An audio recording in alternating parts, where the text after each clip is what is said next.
Well, Master Gardener Ciscoe Morris has been helping us get our yards ready for spring, and he is back today with some more great advice. So basically, he's just here to stop me from killing everything in my garden.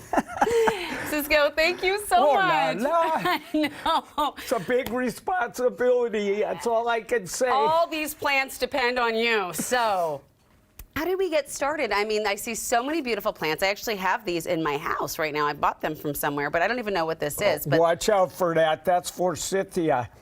This plant is the thug of the garden. This is a thug? Yeah, yeah. Thug you know plant. what? You plant that, you go in to have lunch, you come back out, and it's covering 20 feet by 20 feet. This thing grows like a rabbit, you know. So why is it so important to prune our bushes in spring? Like, some people can just forget about it and like, wow, whatever, it's a plant, it does its thing. Well, you know, so like Rhodies are just starting to bloom now, you know. Okay.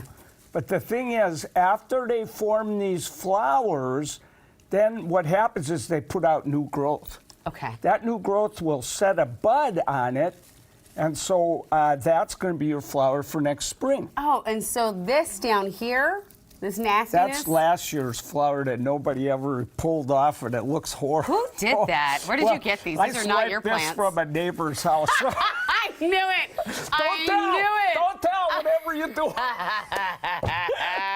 We won't say which neighbor. All right, so what do you do with this? So do you cut this off? Where do you cut it? Well, here's the thing. So people, you know, they don't do anything, and it grows bigger, it grows bigger. Pretty soon you're sitting in the living room trying to look out the picture window, and all you see is the back of a giant rhododendron. So if every year you just go out there, and you know, you can prune it like that. Okay.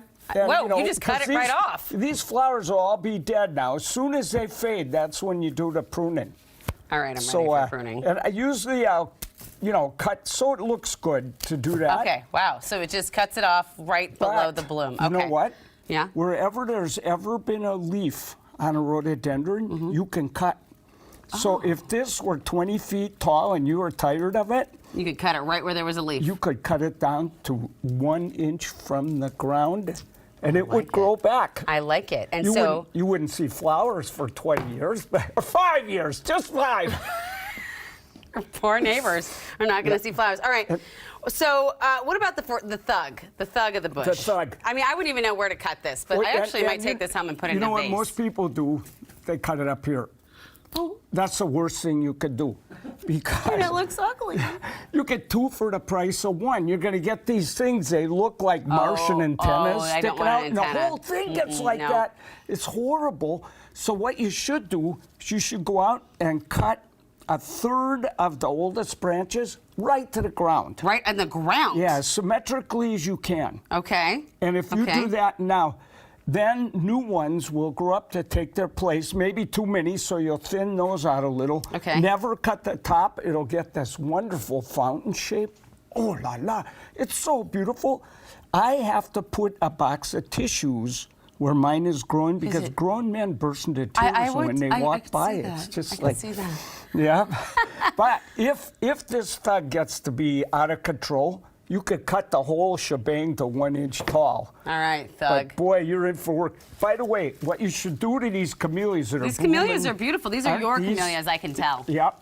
You know what you should do to these? You got to thin them out. Okay. So what you do is you just go out there and cut out. But there were buds on those. Well, you wait till they're done blooming. Oh, okay. Okay. Otherwise, this is not going to work so good, you know. Okay. So you thin the livid tweedle out of these, and you know, my professor told me in hort school that you should thin them to the point where a bird can fly right through the bush. But when he was done pruning them, a 747 could have gone through the bush. Oh, la, la, they're so thin.